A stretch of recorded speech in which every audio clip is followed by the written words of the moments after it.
So, welcome back to another episode of I Am Ready for Love with Jerome and Kanissa. All right, so today we're talking to the lovely Dawsons. Yep. Yes. Remember to go over to their channel and watch the video that we did with them. All right, traveling with the Dawsons. Yeah. All right, so introduce yourselves, guys. Hello, everyone. I am Antonia Dawson, and I am the lucky man to be married to this amazing woman, Kalisa Dawson. I'm a father of three, including twins, and I am here to share with you guys today. Thank you for having me. We are here. You said it all, but You haven't said your name. Who are you? you said it. Yes, I did. Alicia, yeah, as you said, we are parents to three amazing children. On our channel, we like to travel, we like to do different things. So yeah, check us out. Dawson's 5. It's all about fun, fellowship, flights, food, and faith. All right. All right. So today we want to dive into the whole world of starting the family, basically moving on from just you and I, you and me, and basically introducing children or a child to the family, right? So we have about, I think, 4 main questions that we want to cover today, really and truly just to help persons out there, just to have a better understanding as to what they're getting into when they think about having a child. What is it that they need to expect? How do we deal with this aspect of our life? All right? So I'll allow Lady K to kick it away.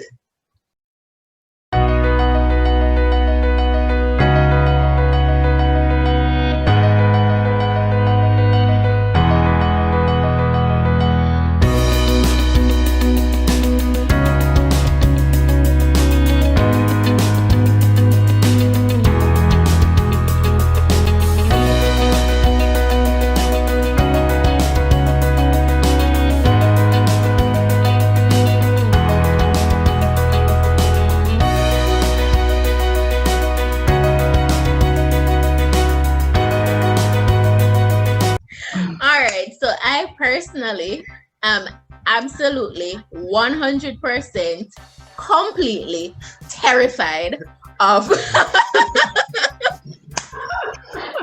this journey.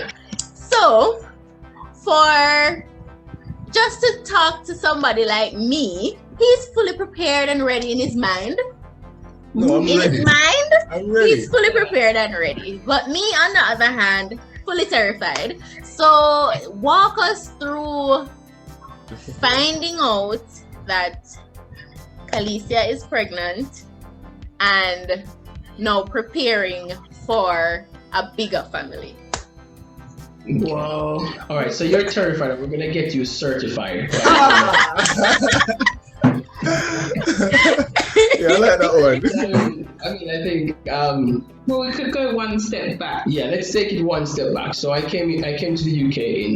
No, like in terms of preparing. Yeah. Because Was it a planned thing? When we got married, should I expose you? Go ahead. Expose him. You were under the impression that people make it happen, then eventually come. Yeah. He wasn't aware that you have to try for a baby. Oh. Listen, guys, this is a Jamaican in me. In Jamaica, you just hear people just get pregnant. I'm like, you just by a look. You just look at them and it's... When I came here, I mean, she's bringing the idea of, oh, we need to prepare for a baby. And we need to start trying for a baby at a certain time. I'm like, trying for a baby, I'm just not doing my thing and it's not going to be done. I mean, I've never really heard this concept of, trying, hearing, and we are going to have a baby. You are going to have a baby.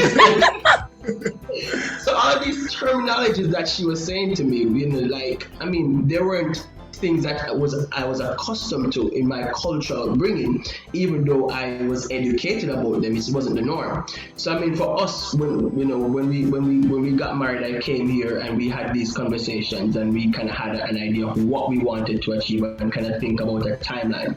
What was very important for us initially, though, is trying to prepare mentally by enjoying marriage first. Yeah. So we didn't just want to, he's here now and she has access to that good stuff. So, we didn't want to just, we didn't want to just get into it like, just get pregnant. We wanted to travel. So we did a lot of traveling. We went all over Europe, different places. And then on one of those travel experiences, we made it happen. We just planned it and we just did it. Yeah, so I think for us it's being strategic. It will cost you, so you need to financially prepare for that.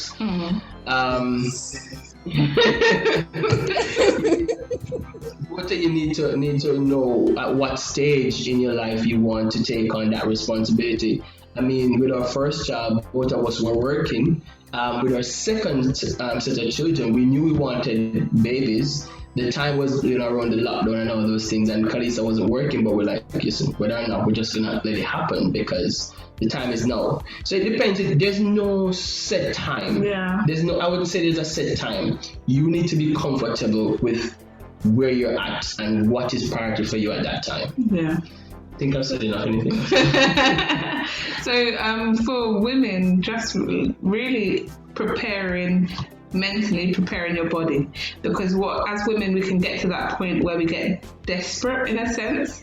So you're desperate for a baby, and once your body doesn't relax, it gets to a point where it's very difficult, and then that can get you. It gets you into a place where it's very hard for you to conceive. Yeah, I think I like that point.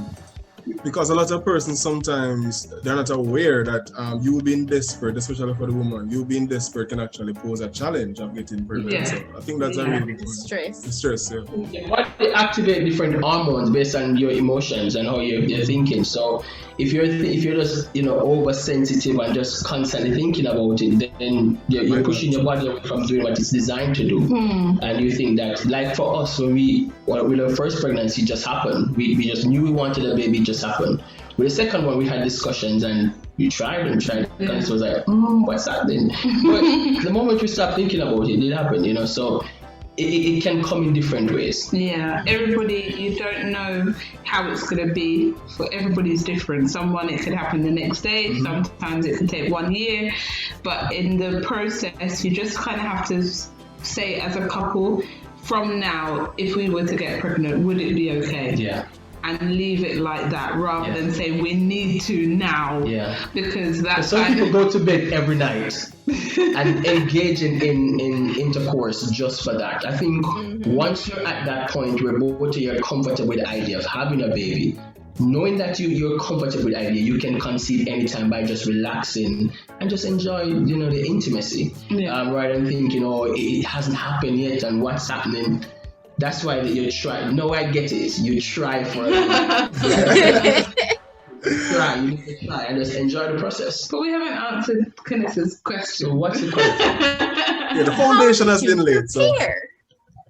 So now that has happened, right? Yeah, now that you found out you're pregnant, what were the steps you took? Mentally, all of the alleys.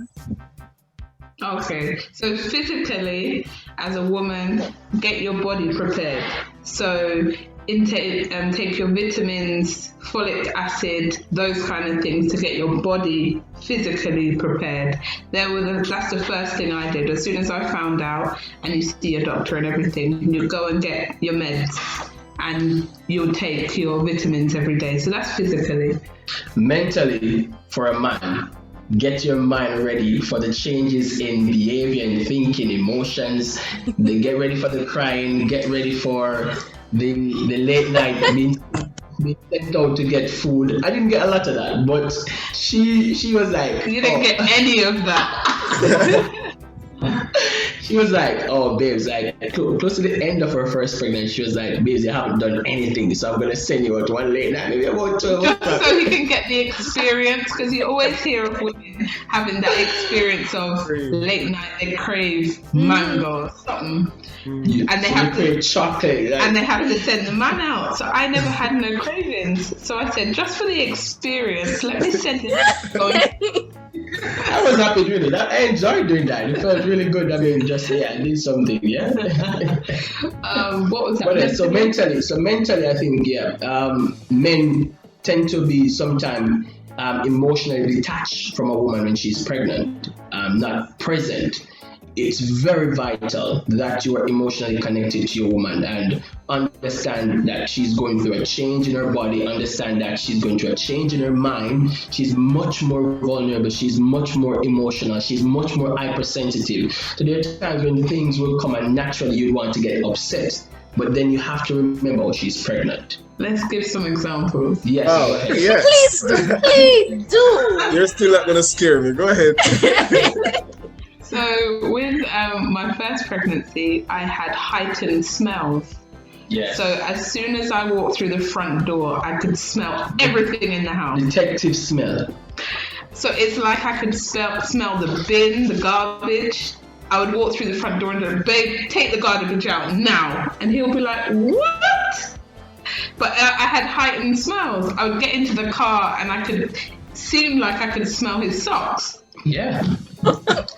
Now we wear clean socks every day. It was just heightened smells of things just all around. Everything would make you feel a bit, ugh. And so that's one example. Another example is just emotions. Your hormones, your emotions are heightened to another level. So you're all over the place. Mm-hmm. I wanted boiled dumpling one day. Yeah, and I made fried dumpling. And he made fried dumpling. She cried like a baby. He gave me the plate. And I just went, I want that fried dumpling. What's wrong? I I was like, so I wanted boiled dumpling. And listen. Oh my God. You think you're giving your best? And I'm like, girl, I'm gonna give this treat her tonight. So the boiled, the fried dumpling, and all these good stuff, yard food, bro. Yeah. And she come in and she had something else in her mind. So that shows. I just said I wanted dumpling. Yeah, right? that shows the difference to when someone is actually in their normal state and when you're carrying a baby inside. Because maybe if in her normal thinking she'd be like, oh, please make sure you're doing the boiled dumpling with salt mackerel or whatever. Yeah. But she just want dumpling. And I don't know this. I can't read her mind. You understand me? So I guess it's so important to also touch on the point of communication during this time. It's very important that you let your woman know that, listen, you can talk to me, express how you feel, or you make the space there for them to be emotionally vulnerable to you, and you are emotionally connected to their feelings and what they're going through. Yeah. So how did it make you feel just seeing her cry at the drop of a hat or mood swing just immediately? How did you feel? Annoyed most time, but then as I said, it's really wearing both hats to know how I would normally react, and I'm the kind of person who can reflect or really think things through quickly. So I'll be like, oh shucks, she's pregnant, so that's why. But in a moment I'll be really upset in my mind, like, oh. So you went through all of this to cook, and then So did you have outlet or somebody who you probably would speak to about these things, like, I'm annoyed, or was there anybody at all that you like? To be honest, it wasn't that overwhelming to that extent, to really, find that space. Thinking about it now, we had a book that we were reading. We bought a book. What to expect when you're expecting. Mm-hmm. And that book said a lot of things as well. That so you were basically prepared, yeah. Yeah, and I think that I would do too in my preparation is like, I'm going to work, I'll watch videos on YouTube about the process. We have information at our fingertips, so you want to educate yourself about these changes that women are going through. Another thing that I would do is to monitor the baby's growth and so forth. Quite a lot of things you can do with the internet. Yeah, and it's nice when you do it together. Yeah. So for the ghetto youth, when I in the Oliver reading, and we don't really want to know about that. Like, my girl pregnant, and I just eat that. Her feelings. How does he handle those emotions? How would you encourage him to handle those emotions? And Kalisa, how would you encourage the woman then to Relate. express herself to her baby Spouse. father, husband, boyfriend, whatever he is.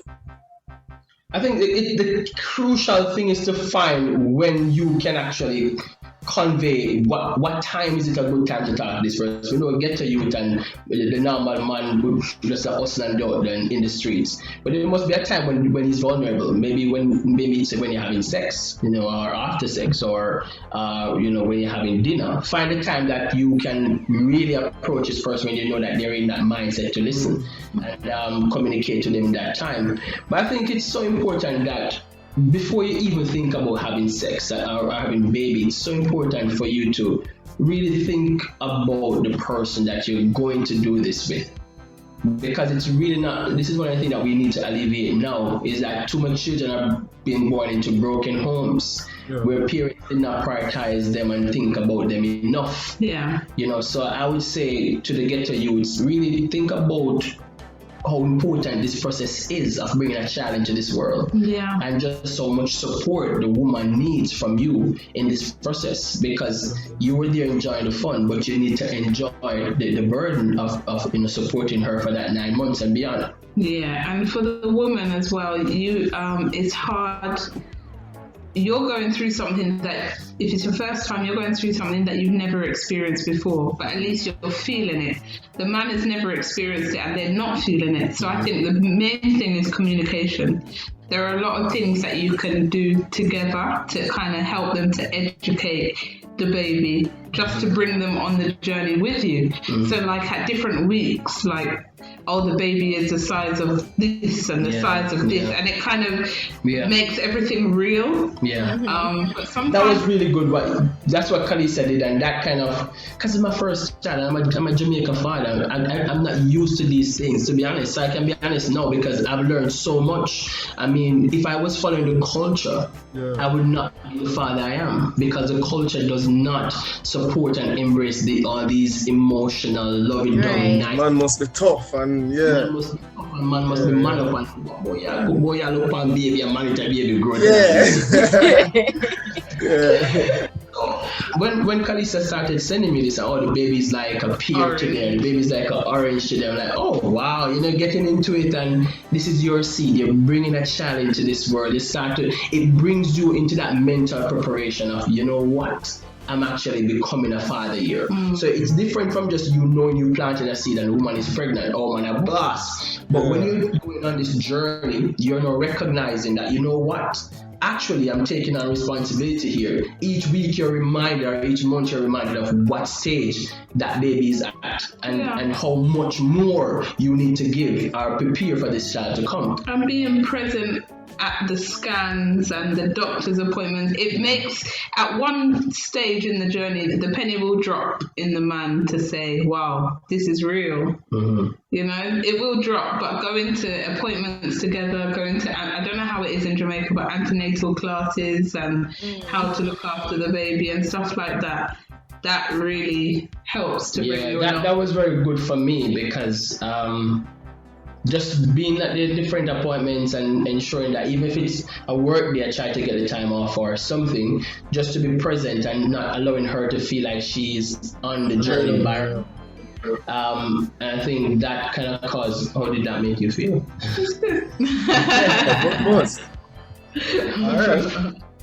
All right, so now that you'd have the baby is about to come, and now that you have the child, just explain to us now, what are some of the changes that you'd have experienced now having a third person then to the family, or an addition to the family?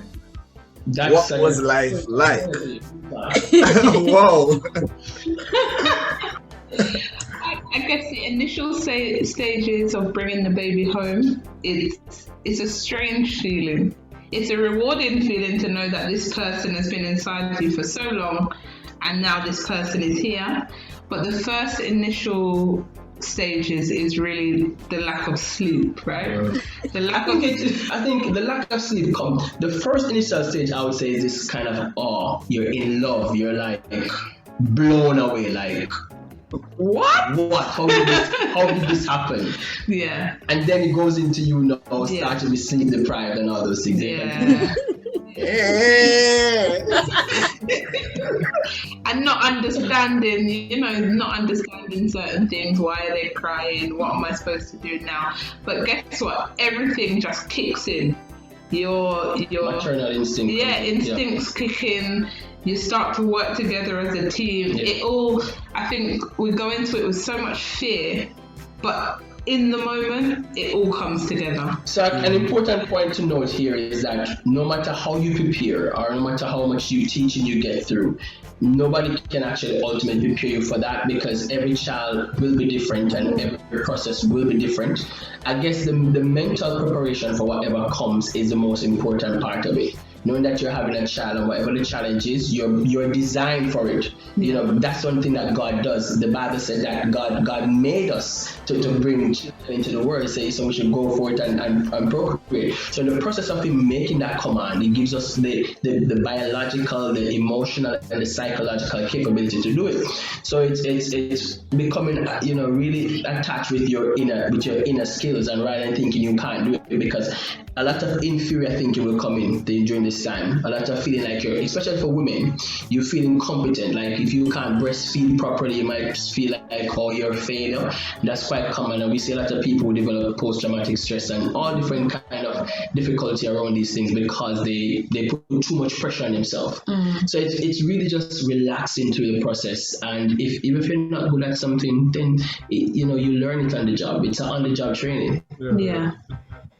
I like that. So it's simply that persons need to understand that it's not about getting the 100% package going into it, but as you go along, you will learn. Yeah. Excellent. And go ahead. And as you would have said about having a third member being added to your family, how did it feel adding 2 more and becoming a family of 5 in a matter of months? Having 5 for us is like, after we've had 1 and we've adapted to it, we've already gone through most of the things that we've lost out of being single. So let's explain. We like to, as you know, travel with the Dawson. We like to do all these. And we like to just go out locally. We have something called Foodies now on Instagram, where we go around and go to restaurants and those things. So all those things that we used to do, we enjoyed doing a lot. We couldn't do it anymore, like as much. So having 1 baby, you can kind of bring them along. But now having 3 children. Yeah. Because guys, if you don't know, they recently had twins after their firstborn. So that is what we mean by family of 5 now. Yes. Yeah, but what really is the main thing for us is, when people say it takes a village to raise a child, that is really what has happened to us. So we have like a really, really solid support system. And we're able to do a lot of things, get the breaks that we need, and just be able to still have that marriage, with 3 children. So the support system.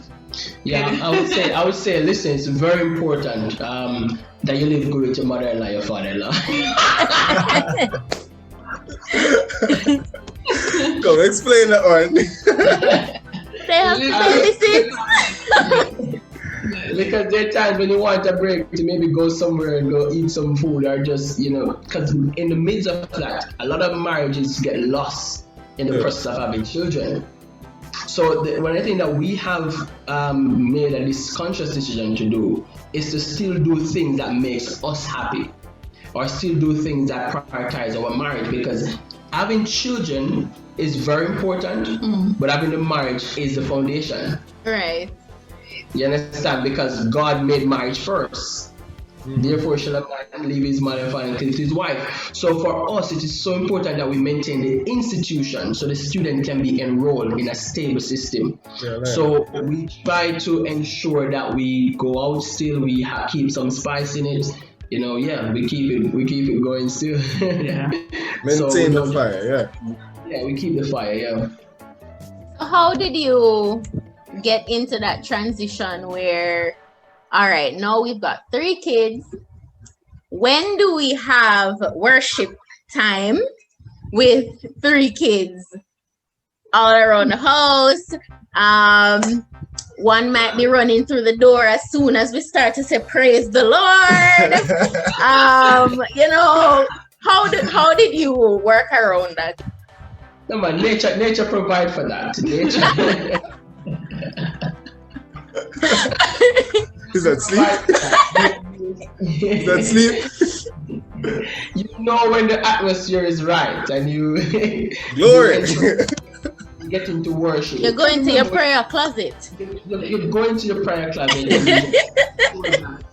The atmosphere is right. And you shut the door. You shut. Oh, bless you.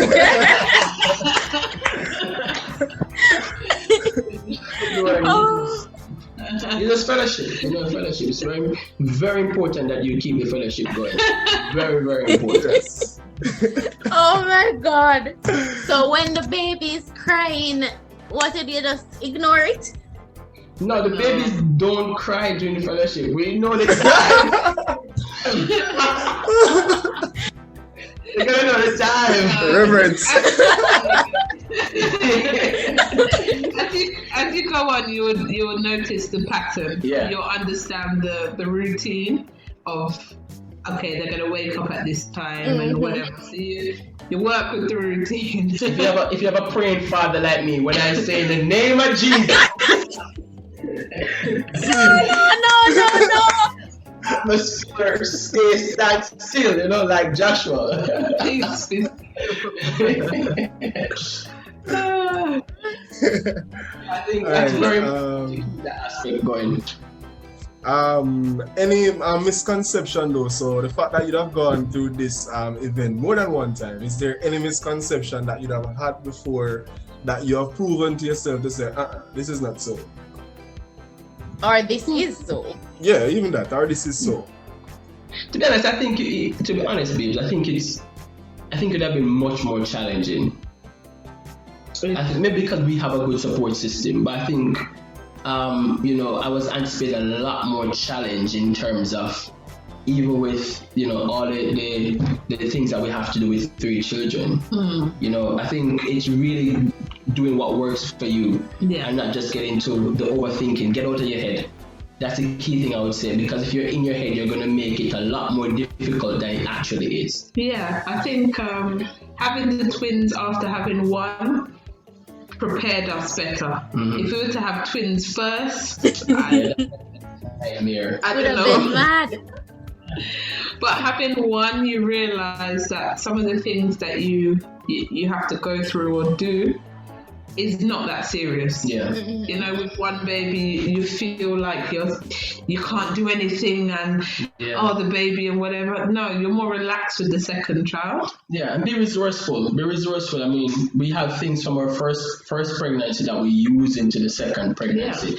Other people, you have one, you don't think that you're gonna have another child, so you throw everything away. Utilize the resources that you have. The next child is gonna need them. Yeah.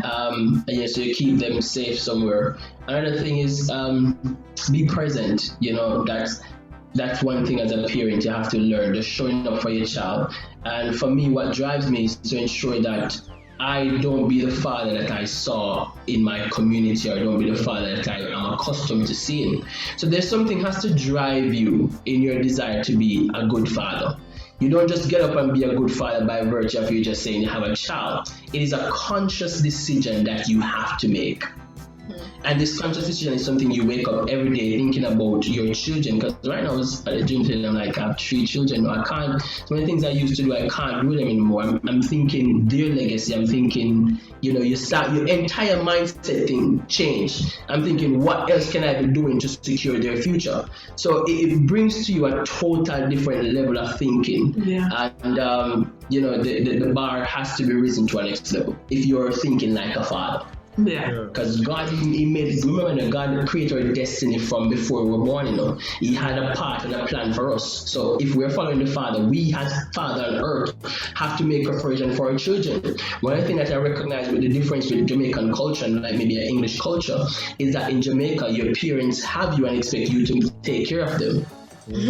Wow. It's like a pension plan.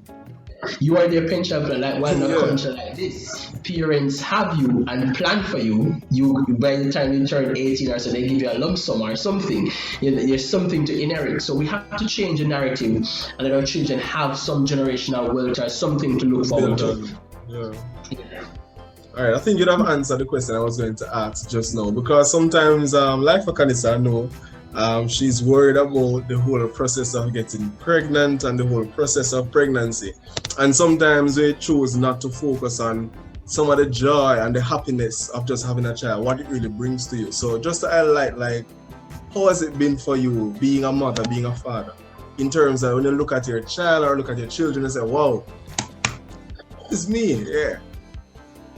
It's amazing. And that feeling. Could you just say that again?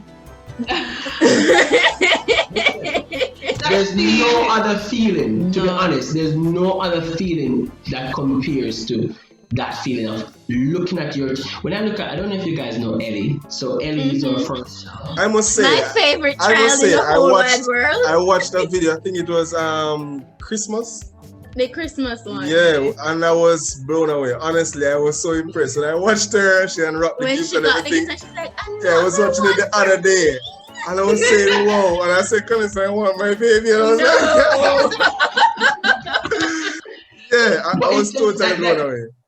That child she just brings out the best in me. Like each day she just when you have a child and you hear them say some things, even certain words, she'd be like using certain big words. I'm like, where did she learn that? Like, where did that get to that vocabulary? Like, it's just a little woman. Yeah, it's just a thing that they do, because I was thinking about it. It's just the most fascinating process of seeing a baby just growing each stage. So she's in school now and she'll come home and she'll show you a little thing that she does at school, or everything is just fascinating. Like, when did she reach here? When she's there and she wants your attention, she says, I love you, Daddy.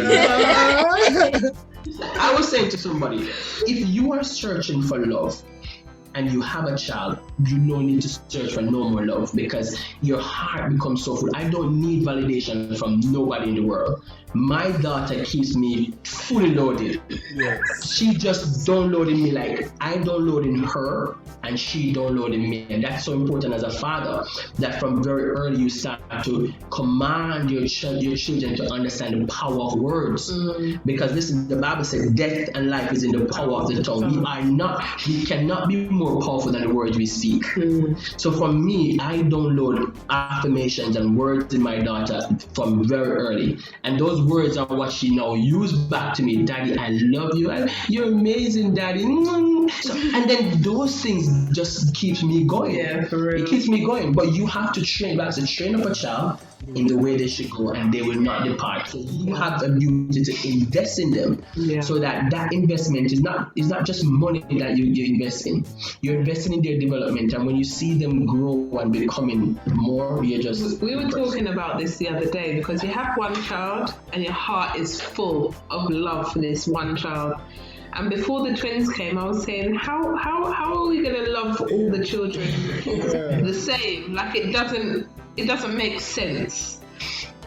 Maybe we're gonna love one more than the other, or we had these conversations before they came. And as soon as they arrived, and even now, you pick one up, your heart is so full for that one child. And you pick up one and the love is there, and you're like, seriously? There's no distinction. There's no, for me personally, I can't say I love anyone more than the other, your heart is just each full. one you take up is just this amazing, especially the stage where the twins are at, because they're at this very cuddly, sweet, you just like kiss them and be like yeah. Oh my gosh. So, with Antonio being in the psychology field and all of that, and then Kalicia going, I don't know if you went through any of the post-pregnancy mental issues, maybe post-traumatic stress, something like so, or postpartum depression. Yes, that one. How did you handle that? Talk to us a little bit about that. if you went through it or what you've heard about it. So I went through something called baby blues, which is something that I didn't know about going into pregnancy. I heard about it later on in my pregnancy, that there's something called baby blues, but I didn't really know what it is. When you're going through it, you feel like it's postnatal depression, but it's not. So it's just a period where after you have your baby, your hormones are at the highest level that they can get. Yeah. So you're just very emotional. You're constantly crying. You feel that you're not good enough. You feel like you're not producing what the baby needs, and just all the negative thoughts come to your mind and that kind of thing. At the time, I thought it was postnatal depression. I would be Googling, oh my gosh, I can't believe I'm going through this, and you feel like a failure and all of this. But I realized it wasn't to that extent. It was just baby blues. So that's something that I feel like people don't really talk about. They don't really talk about the after. They talk about 3 trimesters, but there is actually the 4th trimester as well. And the 4th trimester is something that you have to look out for. Yeah, I think that's important. How did you handle it? You helped me through. The first pregnancy, I didn't see much of that for the second pregnancy. No, just but for the first pregnancy, there was that stage where she became very emotional and would be feeling quite overwhelmed. I think the key thing for a man is just being present. I mean, there's not much you can do. For me, I have a lot of insight because I understand the psychology and the mind. But for the normal man out there, really in that time, just be present and be willing to listen. And I think it's letting your woman know that they can share these emotions, because for them to be going through that by themselves is quite challenging. And so a lot of things that create these mental difficulties because there's no outlet. And because everything is bottled up inside. So think support is not there. If you don't empty the garbage bin, it's going to pollute the atmosphere. So it's the same thing with the mind. When you're pregnant and you have this baby and you have to be up late at night and you're having to change the diaper, you have all these things to do, and you're breastfeeding and no milk not coming, and the baby's crying, you start to think like you're not good enough. But if you can talk to somebody and they reassure you that, oh, you're doing really well, you're doing a good job, you feel reassured, you feel, like you have a support system, so you're not so hard on yourself. Yeah. So you're saying then that the affirmation goes a far way, that is not just for the child, but also for the mother. So to continuously help her to understand that she's doing a great job. Man, you want to tell them that they're sexy when they're pregnant and babes, your body look good and... Yeah. But as you said though, Antonio, I think culture has a lot to do with it, and it basically shows us too that even the church has a great part to play in this, in terms of really helping men out there to understand, even the women to understand that, guess what, pregnancy is not just a walkover, but there's a lot of things to prepare for, there's a lot of things to take into consideration during and after pregnancy. So I think education goes a far way, right, to really unlearn some things and learn relearn some things. I think the difference is with this process is, growing up I thought pregnancy was a one-sided thing. I just thought a woman got pregnant and she just carried this baby. But becoming married and being in a total different environment from Jamaica, now I'm saying it's Jamaican men don't do this, but that's not the norm of what I used to see. Yeah, I get it. So now that I'm in a place where I have to know, say, what kind of man am I going to be? I now have to rewrite, take culture out the book and write my own culture. Yeah. So you have to write the culture, the father you want to be, the mother you want to be, the husband you want to be. You cannot allow the status quo, allow the norm to be what you allow to dictate how you see the thing. And I think for me, that's one of the things that I'm not the kind of person who conform to any of the cultural or even religious views. I normally create my own way of seeing things. Yeah. You can't just see through one lens. That's an action for married people with children in the church as well, because I feel like the church, we don't really educate from the churches that I'm accustomed to, don't really educate the married couples into going into this journey. You kind of go into it blind. You have to just do all of fruitful and multiply. Yeah. Whereas if there is education behind it, there is kind of that you can go through baby blues, and it's okay. Yeah. Like, it's okay. You're gonna see another side. You're gonna come out the other end. I make it my point of duty now that any one of my friends or anyone that I know who has had a baby, I constantly text them, "You're doing well. You're doing well." Yeah. Like that kind of, because sometimes they just don't get it. Yeah. And they don't know that this is the process. So you have to ride the process, but we need the education out there too. Yeah. I think that's good, and I think it's something that we really need to take serious, because even in today that we have so many failing marriages, and only we knew that this is actually a contributing factor. So Yeah. I think it's a real valid point. Because you might have frozen. Yeah, because Frozen. Might be. Right, we just froze a while ago. It might be. I'm saying it's a massive responsibility when a child comes in the play, and I can understand, when marriage break because of this massive responsibility if you're not prepared. Because the reality is that you go to school and you learn to get a job. Nobody teaches you to be a parent. True. Nobody teaches you. There's not one course in university or one course in high school or one course in teach you how to be a parent. So societies don't make it any better. You understand me? Even the basic values that you should pass on to your children, you're not kind of taught what is essential. So it's like you're making up everything along the way. And especially if you did not have a foundation where you have good parents, how are you going to pass on what you don't have? Unless you're willing to learn. So that's one of the problems that affect our generation and I'm passionate about Speak Black Man thing that I have an initiative called Speak Black Man, which the whole point of that is to kind of empower black men to become more emotionally attached to themselves and be vulnerable and so forth.